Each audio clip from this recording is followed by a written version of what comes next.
What's up, man? Trap over early. I'm just gonna tap in to give y'all some good info. Top of the morning.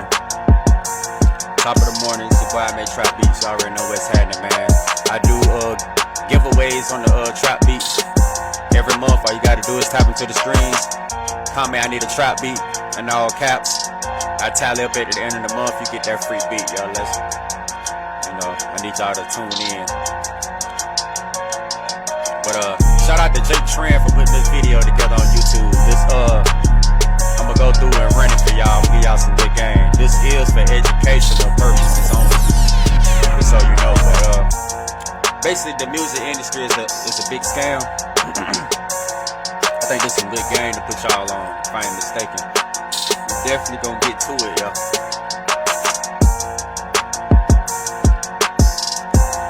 I have to roll one. This is gonna be a long, pretty video. We end up at 18 minutes. We gonna get into it, though. As a musician, nothing says you made it quite like a record deal. What do you say, fellas? You wanna go make a record? Record label deals were the holy grail for musicians. It was the key to their fame and fortune. But over the decades, record deals have turned into something sinister. On the surface, all the public sees is the money, the fame, the cars, the jewelry. But on the inside, the industry is something completely different. Sophisticated contracts are designed to suck all the money out of an artist, while they slave away as debt slaves to the label. And for good reason. If you want to screw people over, you're gonna want to pick the most naive, unsophisticated victims that can't fight back. And let's face it, most artists dedicate their lives to the pursuit of music, which means they're probably poor. You got a 6-4? I don't have a car. And probably not very educated. And on top of that, they have that idealistic drive to spread their art, impact their fans, get rich and famous to prove all their haters wrong, which means while you're screwing them over, they're gonna work harder than ever for you. And the best part, thanks to the celebrity culture in America, there is an endless supply of them. But no more if you let me inside your world. So let's learn the art of enslaving artists. Damn, me. Who work for who? Absolutely. So the status quo here is artists have been getting screwed since the beginning of time. Where's the value going? It's going into the pockets of the rights holders, and they write these contracts. Look at this shit. This shit is crazy. A major label artist has the best chance of finding an audience, but gets the smallest share. See what I'm saying? So that's what you signing for when you sign to a major label. You getting all of the audience, of course. You getting the record spins. You getting the fame. You getting the walkthroughs, the interviews, the big podcasts, and all that type of stuff to get your brand out there. But you only making a certain percentage. Look at this subscription revenue, only 90 cents. That's crazy as fuck. 10 cents off the advertisement, 59 cents off the Spotify. That's crazy as fuck. Spotify keeps 29 cents. God damn, the record labels get they keep 50 cents off the performance royalties and the fucking the publisher, and the artist only gets 18 cents out of all that. Man, you think you want to be signed to a major label? Boy, you crazy as fuck. You crazy. That are so convoluted that they essentially strip away every last piece of value, and everybody's getting paid except the artist. The artist gets paid last, and they get paid the least. Yep, they get paid last. The music and the producers and the beat makers get paid before you do. That's why I switch lanes on these niggas. it is a joke. They got into ownership equity deals with the streaming services. In an arrangement for them to have an equity position, they agreed to very low rates for the artist's music. One band that we're in is going to make us all this money and be our sole source of income. I think that's gone. Every band needs to really pay attention to what their record contract. Still don't get paid for anything we do, and we travel around town to town hoping for scraps of food and shit. The music business plays this Jedi mind trick on you, where the whole thing's set up to be rapacious and take advantage of your weakness.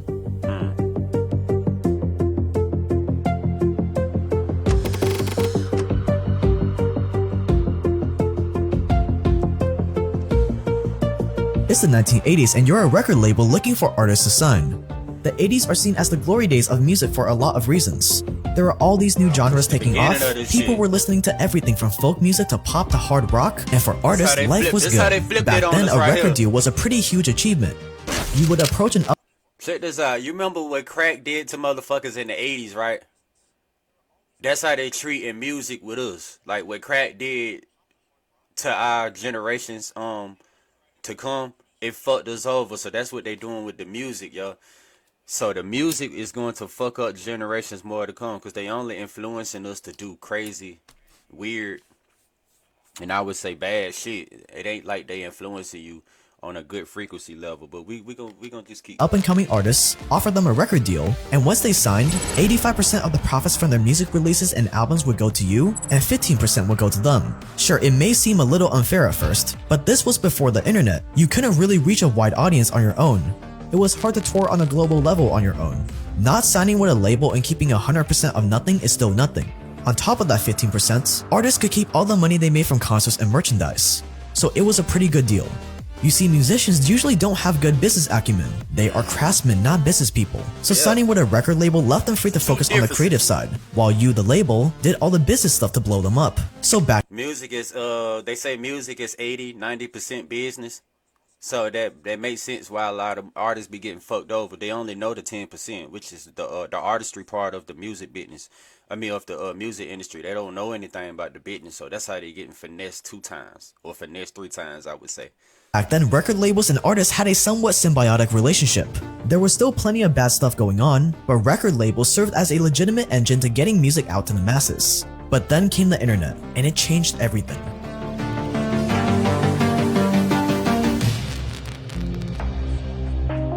Napster says it's willing to pay to play, but will consumers stay loyal? The latest software makes it a bit too easy for students to access their favorite tunes. Legal troubles over copyright infringement aren't slowing down Napster. The song swapping company is now in the top 50 list of most visited sites on the web, according to Mediametric. Popular internet sites for downloading music. A federal court ruled Monday Napster must stop allowing music fans to swap copyrighted material. It's time for Napster to stand down and build their business the old-fashioned way. They must seek permission first. At first, it looked like the internet was gonna make life hell for record labels, not artists. Suddenly, people could download pirated versions of songs off the internet or watch music videos online. CDs, vinyls, radio stations, and TV channels like MTV became obsolete. No one was gonna wait hours for a TV show to play their favorite song if they could just stream it online. Back in the day, we used to download mainstream music, and we used to upload it to different platforms like to get views and revenue and shit like that, like LimeWire. That's how Soulja Boy finessed the game and got in there. Like you had a little more leeway compared to now. Online, and no one was gonna buy a CD for $10 to $15 if they could just pirate the songs for free. Everyone was losing money, but at least artists could still make money from things like touring and merch. Record labels were in serious danger, and it wasn't about to get any better. After the nightmare that is the internet, came YouTube and online streaming apps like SoundCloud and Spotify. It made it a million times easier for people to access music for free or as little as $5 to $10 a month, versus $10 to $15 for a single album. It's hard to describe just how much damage the internet caused to record labels. They have been hemorrhaging money, but at least now, people weren't straight up pirating music as much. Back in the 80s, 95% of the revenue in the music industry came from CD sales, so CD sales were propping up the entire industry. Now, 75% came from streaming. So the question became, how do we, the record labels, get a cut of that streaming revenue so it doesn't just go to streaming platforms and artists? And finally, you hatched an idea. A way to get back to the good old days when you were making millions. But this time, it was at the complete expense of artists. Looking for an easy way to get that LLC next to your business name? Say hello to Taylor That Brand. wasn't good for the artists. You just go to their of course, site and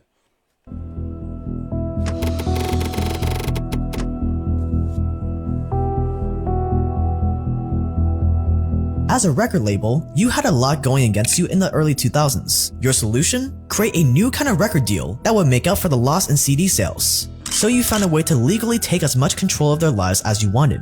Enter the modern day record deal. No longer was it a symbiotic relationship. According to these new record deals, once an artist signed, record labels got ownership of both the masters and publishing rights. This means you own the rights to the actual music they created, plus the rights for them to perform this music at concerts online pretty much everywhere. This would be kinda like the equivalent if I signed with some YouTube agency, and they own this actual video instead of me. Now you weren't just making money from out. And a lot of artists go through that. They sign a major deal, they get all that money, they even get some good money for the advance money. But in return, what a lot of people not realizing is they don't own the music. They don't own the masters to the music. So they generating all this money and you building all that money up for that name. They own your name as well too. So if shit go wrong, they own that shit. They can get rid of you. They can still make money off you. And if you die, that money will double or triple. Album sales, which was now non-existent.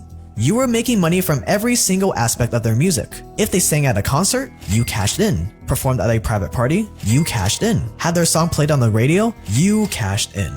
Artists didn't have creative freedom anymore.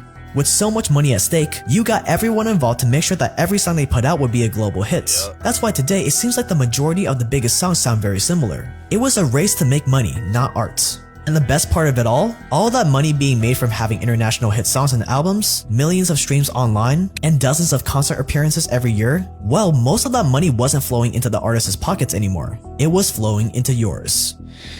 Yeah, so if you sign a deal with a label, they basically own your rights. So it's really up to them what they pay you. And in most cases, they take 90% of the money.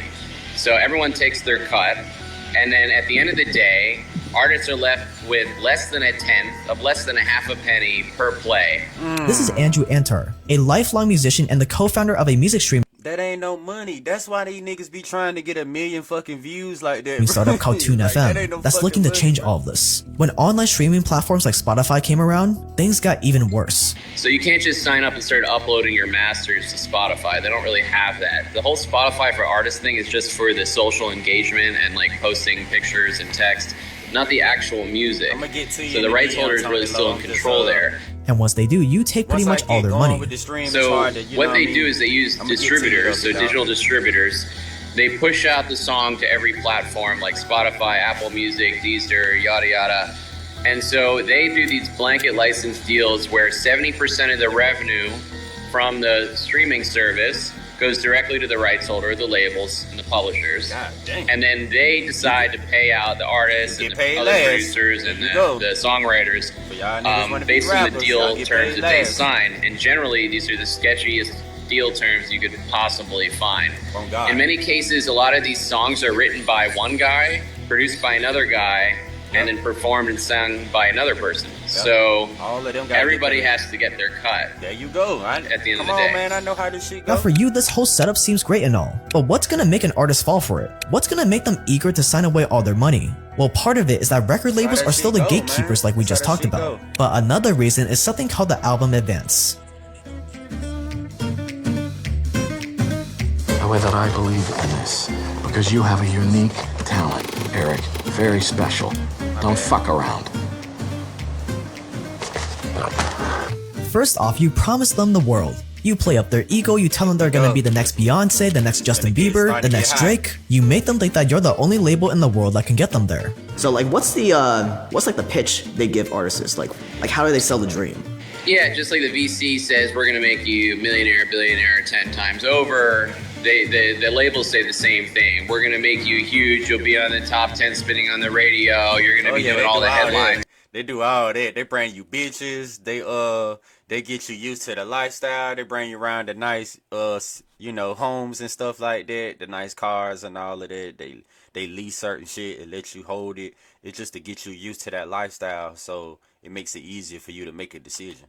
Of all the festivals and this and that, we're going to make you rich, we're going to make you famous, and it's a very hard thing to turn down. And then you see, oh wow, this is a big company, they're a public company, they have all these other artists. You sort of trust all the social proof behind it, but at the end of the day, it's a lot of people who are not making music who are taking all the money. Remember, most artists are broke, so you just gotta offer them something they crave just as much as fame: immediate money. Most of these artists have heard rumors of signing bonuses in the millions. So when you offer them $500,000 as what's called an album advance, you think you getting off with that little 500,000 of that million, but man, after they pimp you, they gonna make that double, triple back, maybe even quadruple. They gonna get that back. It's an investment. When they give you that money, it's an investment in you. They definitely gonna get that back and some. It makes them feel like they finally made it. But unbeknownst to them, the album advance is actually just a loan they have to repay with money their music generates. But to an artist that's broke and doesn't know anything about business or finances, the album advance, and boy, you get that advance money. You get that advance money and go crazy, and your fucking single or your singles or your album flop. Boy, that bad bitch. that $500,000 might as well be as good as cash. Here's how it works. A new artist comes along, and you offer them $500,000 to sign with your record label. Most of these artists will sign right away without reading anything, because again, they're broke, desperate with $500,000 staring them in the face. You promise them they're gonna be millionaires, that they're gonna be an A-list celebrity, while you conveniently skip over the clauses in the contract about how they signed the rights to their music and performances over to you. They'll only be getting 20% of all the money their music makes, and you justify it by telling them that all these other famous artists got the same deal. You show them the math, that once they're famous, even that 20% is gonna be worth millions upon millions. Oh, hey, we all shop online, right? And when we do, we always see that little... So they sign a deal, get the $500K, and eventually they realize the truth. You see, that $500K you offer them isn't a bonus or reward, it's literally like a check you would get if you raised money for your startup. They have to use that money to make music videos, hire and pay their managers, lawyers, producers, create merch, promote their music, and on top of all of that, they need to budget to live their daily lives. But what you see them normally do, the normal shit, buy a couple homes, buy a couple exotic cars, buy some jewelry, so the wild shit, go crazy. $100,000 seems like a lot until you realize that one good music video can set you back almost $300,000. And even if they manage not to buy a new car, iced out jewelry, or designer clothes, that $500,000 could take years to pay back. That's because out of all the money they generate, only their 20% cut goes towards paying off the loan. That means their music has to make $2.5 million just to pay off a $500,000 loan. See that? 2.5. See, I told you they was gonna tax your ass. I told you they was gonna tax you. Off of $500,000 that they loan you, they tax you. They want 2.5 back in millions. That's crazy as fuck. And until that loan is paid off, they're not gonna see another cent. For the artist and performer, it could be 6 months to a year or more before they see basically a pittance of what the money that came in that they generated on these streaming platforms. You could be making millions of streams, generating millions of dollars for all these platforms and rights holders, and be getting paid, less than 100K, less than 50K, less than minimum wage for the value that you're driving. And that 2.5 million? Well, that's gonna take a little over 500 million streams on Spotify to make. That is the number of streams global superstars get, not new artists. So the cycle just continues. You offer an advance, they have no choice but to take it to survive, and they end up owing you even more money. The life of a signed artist is a life of indentured servitude, except for the few that blow up. At least before COVID, artists had concerts to pay the record label back faster. Labels were confident that artists could pay them back. But then all that dried up with COVID and the pandemic. Now all the shows got canceled for like years on end, and so now they're actually making no money. So the notion of the starving artist is a truly... Yeah, the pandemic changed the game for the me. It definitely humanized a lot of these superstars, because they weren't able to do, like, a lot of artists, they not really popping like that, but they still was surviving and staying in the game by doing shows, certain amount of shows a week, certain appearances. So that kind of changed the game when we was stuck, we couldn't really move and go nowhere. So that's why you seen a lot of artists within the last 2 to 3 years start like making up a podcast, start doing TikTok videos, because they had to find other ways to be creative to make money.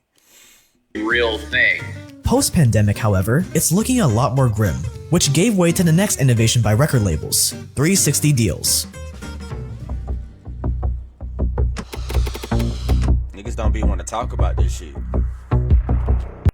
Niggas act like they don't know what that is. Like, niggas are signing that shit so fast, bro. What do you do when concerts aren't an option anymore?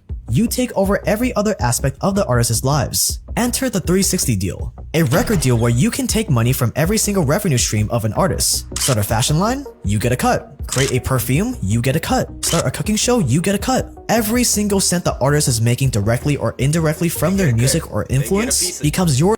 Everything you make money off of, that's why it's called 360. All the way around 360, all the way around they get money.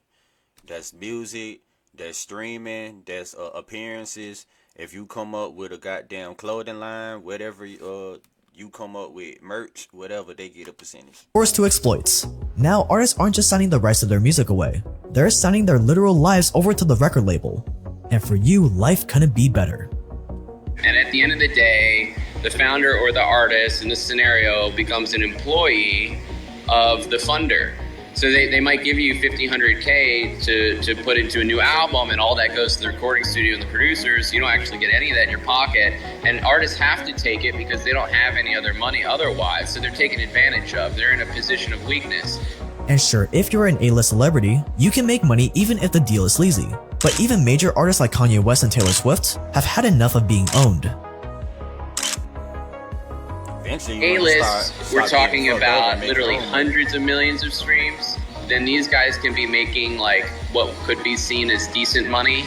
But then they even get pissed off, and then they start to break their contracts with their labels. So you look at Taylor Swift and Kanye and Radiohead, they're all saying, you know what, like, we should be making tens of millions of dollars, if not hundreds of millions, not a few million here and there.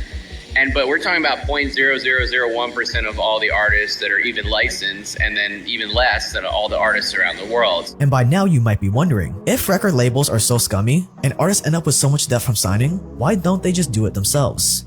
Because 1, the current music industrial complex makes it very hard. 2, music still takes a lot of money to produce. But on top of that, the current financial system also makes it very hard. To pay artists directly, we would need micropayments, like paying a fraction of a penny per stream. And being that fiat charges giant transaction fees, it's not possible to make micropayments in fiat. That's where something called TuneFM comes in, which is basically the Web3 version of Spotify that's actually live and working. TuneFM is essentially Web3 Spotify, or decentralized streaming platform. And very soon we're launching the #1 music NFT marketplace in the world, aka OpenSea for music. And we're the only ones with the technology that's necessary, so lossless streaming, masters, we have no DMCA violations for people just uploading an MP3 of Jay-Z or something. And we have where you actually buy the NFT is where you can enjoy it and play it. So vertically integrated streaming platform, all the social networking and tooling, and everything that you would need from the payment layer with the Hedera tokens that are native. So we're trying to change that by going direct, cutting out all the middlemen. There's more than one, there's many of them. Pay artists 10 to 20 times and sometimes up to 100 times more if they're independent. TuneFM already has artists like Beyonce on there, and it's run on their native Jam token, which is based on something called Hedera Hashgraph, an enterprise-level distributed ledger technology owned by Google, IBM, Boeing, and much more. This tech is already working for these giant companies, and it actually allows for fast and cheap microtransactions, unlike fiat or Bitcoin or Ethereum. That means whenever you play a song on TuneFM, the artist gets paid immediately. It even allows you to make money by listening to songs on TuneFM. So you could actually make money as a curator and also as a listener, basically get paid to play other songs that are being promoted by artists. So as a curator, if you're helping surface new music, or as a discoverer, if you're helping listen to new promoted music, you can actually get paid and be a net creditor, or hypothetically even break even. But then of course you can always buy